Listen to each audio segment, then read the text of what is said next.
اور ایک نا انجاب کی بات کر رہے تھے کوئی کہ اس نے کہا ہے تحریک لبیک پاکستان کو چاہیے کہ وہ عمران خان کے جھنڈے کے نیچے آ جائے. جناب اب کہتے ہیں کہ ہماری لابنگ کی جائے امریکہ میں لابنگ.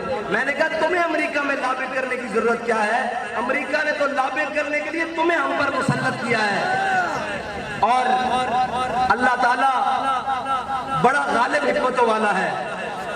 اس نے ذرہ ذرہ کر کے تار تار کر کے تم نے جو لباس اور جو تم نے رنگ چڑھایا ہوا تھا ریاست مدینہ کے نام پر اور جو تم نے ڈرامے بازی لگائی ہوئی تھی کہ جناب اس ملک کے اندر ہم وہ نظام دیکھنا چاہتے ہیں جو ریاست مدینہ کا اس تصور پر اللہ نے تار تار کر کے ایک ایک تار اتار کر تمہیں چوک میں ننگا کر دیا ہے.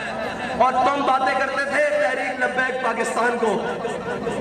اور ایک نا انجاب کی بات کر رہے تھے کوئی کہ اس نے کہا ہے تحریک لبیک پاکستان کو چاہیے کہ وہ عمران خان کے جھنڈے کے نیچے آ جائے. میں نے کہا عمران خان کا جھنڈا اور ایجنڈا امریکی ہے, امریکی امپورٹڈ ہے. اور جناب وہ ایجنڈا ہے جو یہودی چاہتے ہیں. ایجنڈا ذرا میں تجھے بتاتا ہوں. تحریک لبیک پاکستان کا ایجنڈا بھی اسلامی, اس کا جھنڈا بھی اسلامی,